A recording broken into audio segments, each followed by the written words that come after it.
navutiwa kimapenzi na Ali Kamwe. Napenda upole wake. Ni maneno ya mwanadada Kidawa, ambapo ameweza kufunguka yaliyopo moyoni mwake kuhusiana na msemaji wa klabu ya Yanga Ali Shabani Kamwe. Kwa mjibu wa mwanadada huyo, anadai kwamba yeye anavutiwa sana na Ali Shabani Kamwe, mwanamitindo mwenye mvuto wa kipekee hapa Tanzania. Kidawa ameshindwa kuficha hisia zake kwa msemaji wa klabu ya Young African Young Sport Club na kudai kwamba anavutiwa kimapenzi, lakini kuna vitu vingine vingi ambavyo anavipenda kwake na anapenda upole wake. Nikimnukuu mwanadada huyu, anasema navutiwa kimapenzi na Ali Kamwe, vitu vingi navipenda kutoka kwake, zaidi napenda upole wake. Ameweza kufunguka mwanadada huyo wakati akifanywa mahojiano.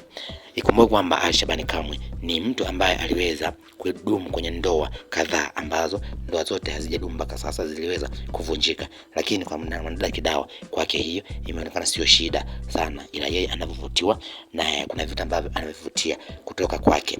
Mwanamtindo huyo aliweza kufunguka hisia zake kali kwa msemaji huyo wa klabu ya Yanga, kudai kwamba kwanza, kitu pekee ambacho anavutiwa kuwa naye kimapenzi, lakini pili, kitu kingine anachovutiwa, kuna vitu vingi ambavyo anavipenda kutoka kwake, lakini na cha zaidi, cha tatu anachokipenda ni ule upole wake. Wengi ambao wameshangazwa na kudai kwamba upole gani alionao Ali Shabani Kamwe na maneno yote alionayo yale.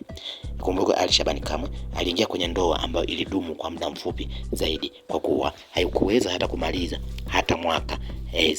Inadaiwa kwamba hata miezi miwili au mwezi haikumaliza ikaweza ikavunjika, na huku wengi wakidai kwamba huenda kuna shida sehemu, lakini mwanadada huyu aliweza kujitosa na kuweza kufunguka mazito hayo kwa msemaji huyo kutokana na mvuto wake, huku Ali Shabani Kamwe akiwa hajajibu kitu chochote kuhusiana na madai hayo ya mwanadada huyo ambaye anadai kwamba anavutiwa kimapenzi na yeye.